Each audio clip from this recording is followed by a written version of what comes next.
What's up, everybody? Welcome back to Mohawk Motors. My name is Jason. So, as you can see, I'm already filthy. I've been working all morning, but at long last, I'm caught up and it's time to get the drivetrain swapped in the Assblazer. I've got the engine and transmission assembled, sitting on the garage floor. Actually, I did that a while ago. I'll show you that here. So I've got a little bit of time out in the garage today. I'm waiting on parts for some projects. I have parts for other things, but I don't have enough to complete anything.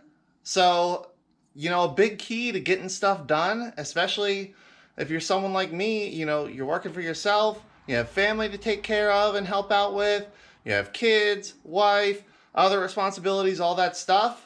You gotta put time in whenever you can. So that's what I'm gonna do. The torque converter for the Assblazer is finally here.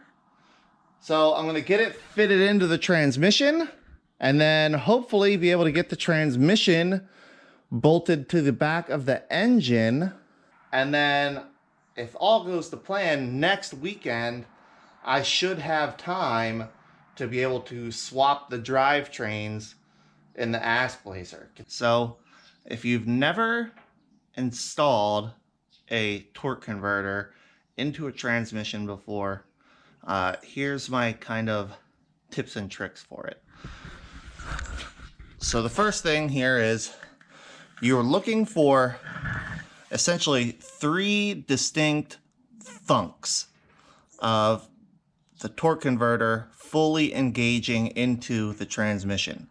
You have splines on the input shaft right here, splines on the stator support right here, and then back inside of the pump you have the 2 ears that stick out to engage with the torque converter. And these are where those little ears engage, right? So when you're doing this, get yourself a little bit of lube, just a little transmission fluid. Make sure you lube up the seal, and this seal is for your torque converter clutch.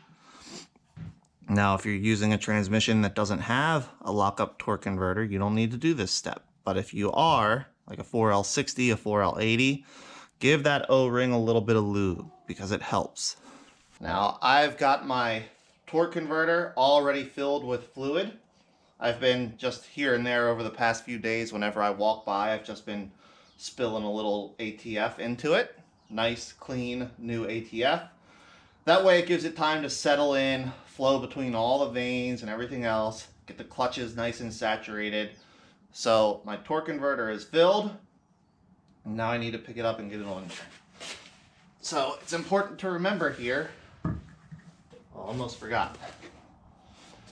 It's also a good idea, splash a little bit of lube around your front seal here also. There we go. Now, I'm going to get my converter slid on.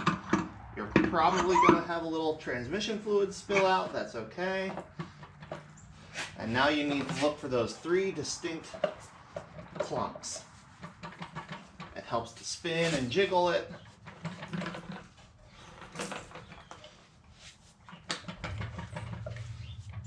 And the key here is patience.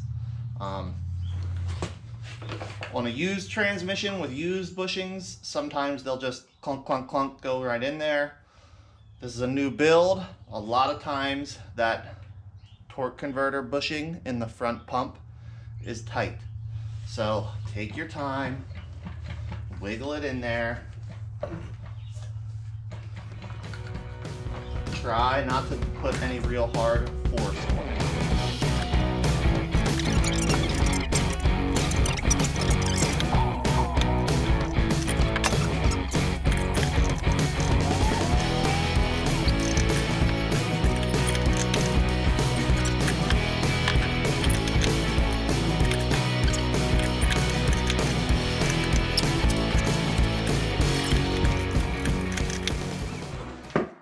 Aha! There it goes.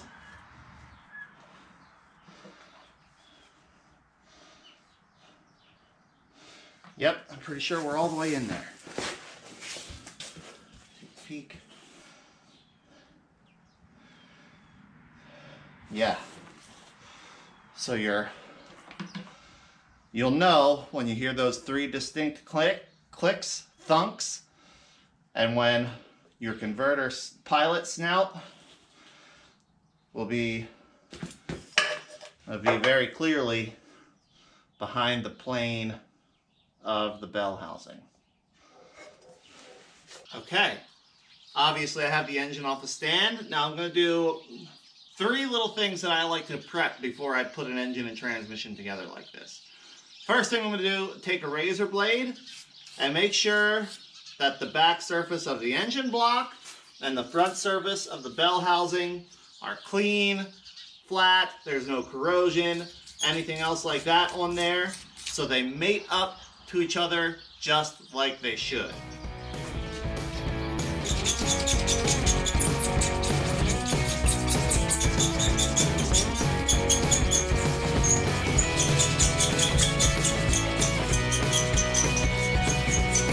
Okay, next I'm going to clean the dowel pins, just a little wire brush, just brush them off. And I'm going to clean the inside of the dowel pin bores.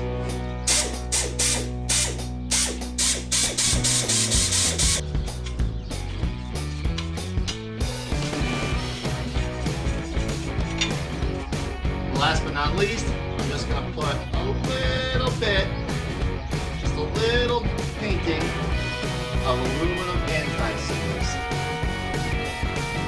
on the dowel pins. Around the surface of the block where the bell housing mates up to it. And literally just enough that I can see that it's on there.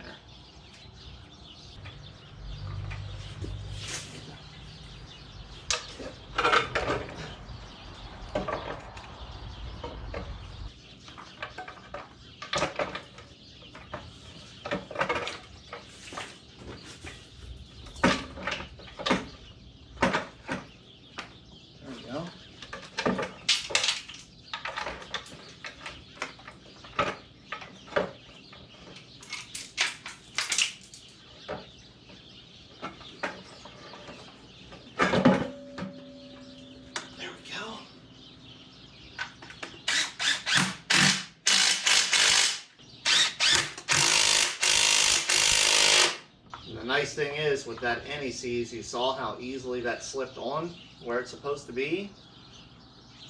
And if everything goes to plan, well, correction. If something goes wrong and I end up taking this thing apart again, hopefully it will come back apart just as easily as it just went together.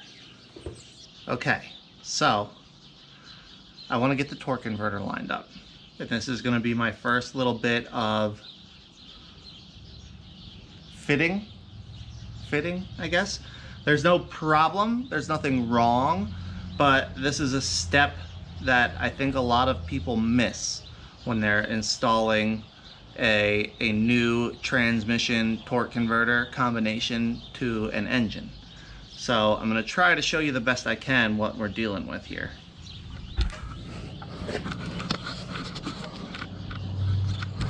Alright, so inside here, you can see that hole right there in the center, and behind it you can see the threads of the bolt hole in the torque converter, right? So it's kind of hard to show, but there's a little over 1/4 of an inch between the torque converter and the flex plate. It's actually probably close to about 3/8 of an inch. Now, if I just pull the torque converter up against the flex plate and tighten it, that's going to leave me with very little of those notches on the torque converter engaged with the drive dogs on the pump. And that causes premature pump wear, uneven pump wear. It can even, I mean, this might even be enough that it would cause the teeth on the torque converter, or I'm sorry, the notches on the torque converter to strip. or round off, or just bad news bears, right? If your pump's not working, your transmission's not working. So I want to make sure this is right the first time. So what I'm going to do is find myself some little shims and probably stack up about 1/4 inch of shims, because I only want to pull the converter about 1/8, 1/16 to 1/8 of an inch off of fully bottomed out. So let me find some shims here that fit, and then we'll figure out how many of them it's gonna take. I think I found something that's gonna work, team. So I went over and dug through my drawers, and I found these 6 steel washers. They're all the same thickness, they're all the exact same size. So I'm confident that they're close enough in weight that it's not going to cause any unbalance issues. And they fit really nicely over the bolts I'm going to use. Now, the stock torque converter bolts, because I have to use these spacers, are a little shorter than I would like. But they have the same thread pitch as a motor mount bolt, and these are long enough that they're about perfect length to go into the billet converter. There'll be just a little tiny bit of the pilot poking out of the back side, which is exactly what I like. They've got a washer on them, and they're a 10.9 grade hardened bolt, so I have no worries about them being strong enough. So the only thing left to do is I'm going to get all 3 bolts started with the spacers in place, and then I'll go back around and tighten them all. I'm going to put red Loctite on these bolts. It's super important that these bolts don't back out. Not only because that will allow the torque converter to come loose, but also because these are long enough that if they back out, they'll run into the rear cover, the oil pan, and they will destroy stuff. So I need to make sure that these don't come out unless I want to take them out. Engine and transmission are mated. They are bolted together. I've got all the torque converter bolts in. Long story short, I had to do some fancy stuff with magnets. What's your favorite hobby? Magnets. Okay, what, like making magnets, collecting magnets, playing with magnets? Just magnets. To be able to hold my spacers between the flywheel or the flex plate and the torque converter while getting the bolt in, and it's not enough space. I couldn't possibly show you any way that you could understand what the heck I was doing. So I just got it done. But you got to take my word for it. Some magnets, and I was able to get everything put together the way I wanted. So the next thing I need to do is get the existing drivetrain out of it. I've shown you lots of times how to get the drivetrain, the engine and transmission and transfer case out of a GMT 360. It's not gonna be anything new. So, man, I'm just gonna buzz into it and get going as quickly as I can so we can get to the fun part. And more than likely show you all the problems and issues that I have along the way. So, let's get going, guys. I'm excited.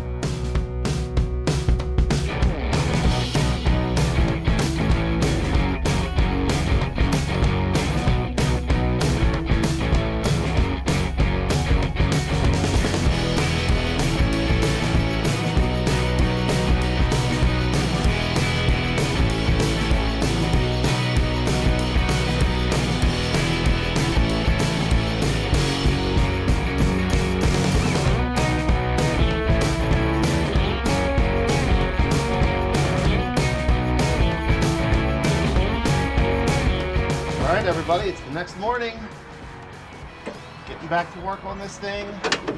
Got a few hours today, so I'm really hoping that I can jam on this thing, get this drivetrain out and get the new drivetrain in. Maybe not running today, but at least physically into the truck. A lot to do. Let's get after it, right?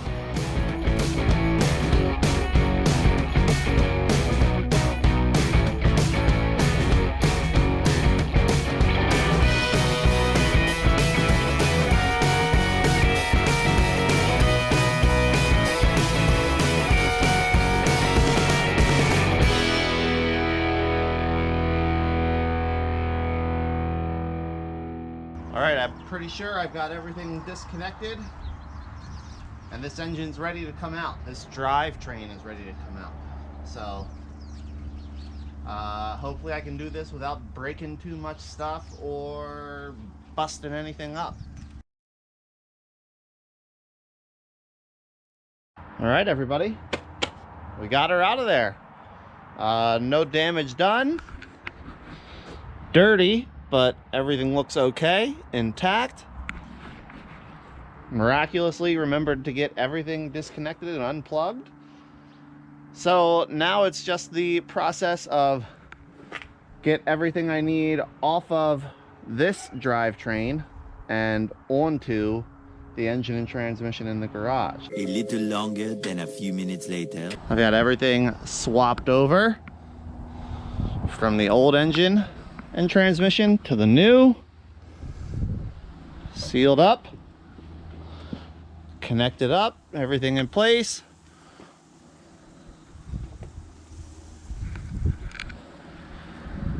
So only thing left to do is stuff it down in there and then get everything hooked back up in the truck.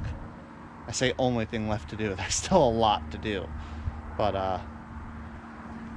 I was hoping I'd get the engine at least back into it today, and it looks like I'm going to be able to do that. I think I have just enough time left to get the engine back into the truck, and then I'll start hooking things up and then just keep working on that until I get it done this week. Woo! Many minutes later. It's in there, team. It is in there. I mean, not like it's a surprise. We all knew it was going to fit. It's the exact same dimensions as the LM4 that came out of there. I'm pumped. Huge step. So the motor mounts are bolted up. The urethane motor mounts that I got for it, it's bolted up, it's bolted in tight on the motor mounts. The transmission mount, I upgraded to a urethane transmission mount as well. That's bolted down the way it should be.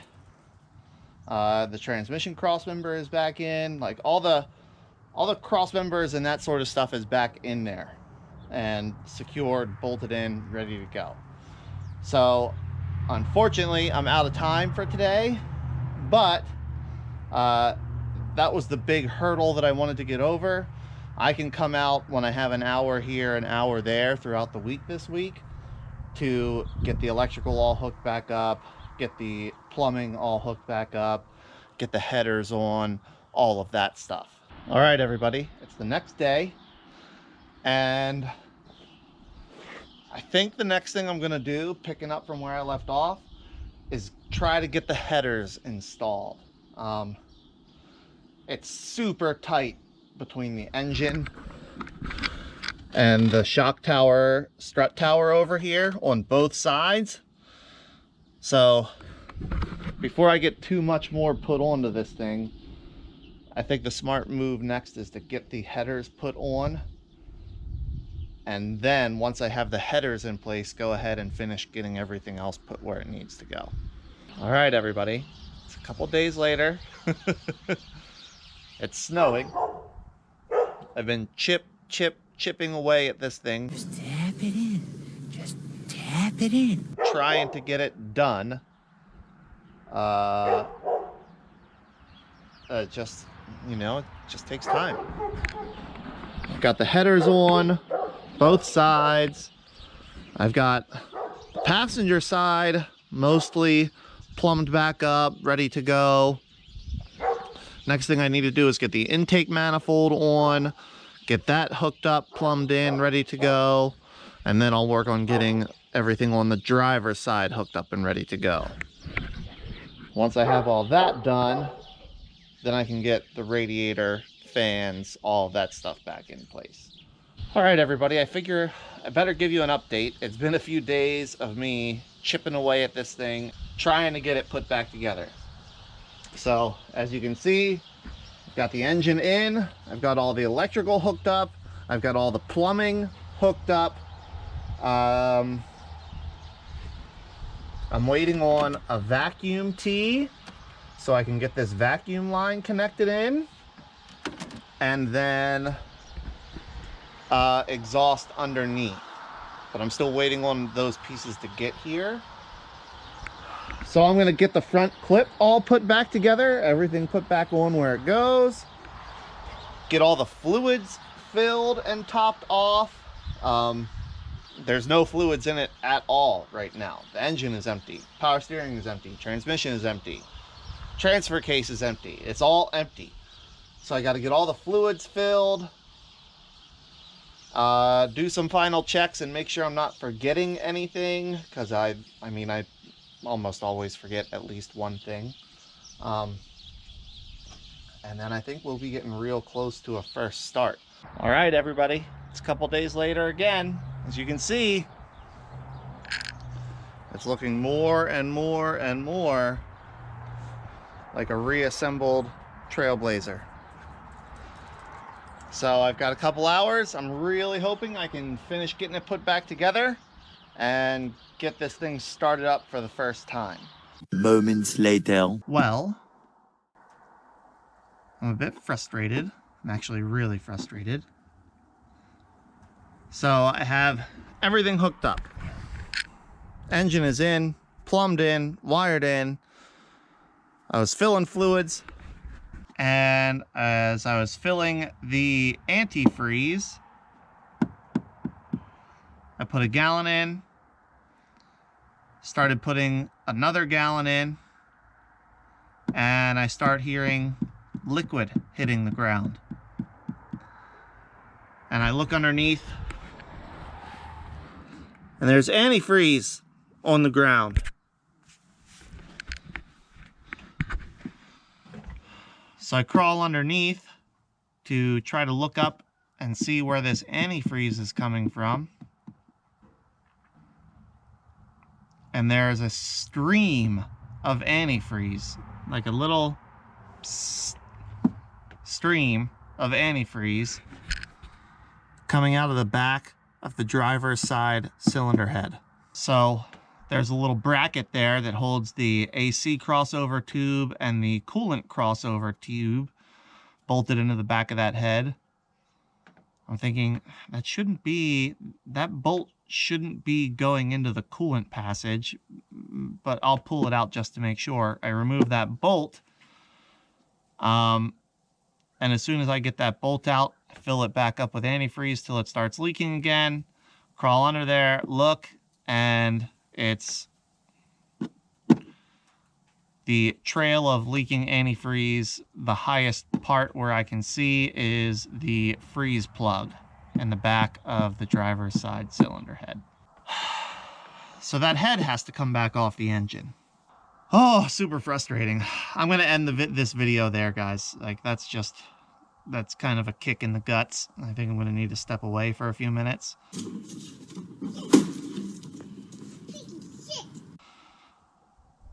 So, I promise you, next video is going to be of this thing running. But for this video, I got to call it. I got to step away for a little bit. I got to gather my thoughts and then come back out here and just turn and burn and try to get this thing fixed, back together, and drivable, because we want to take this thing up for Christmas, and I do not have much time to get this done. So thanks a lot for watching. I hope you enjoyed. Maybe there's a little bit of interesting stuff strewn about in here, and until the next video, everybody, take care, and if I don't see you, happy holidays.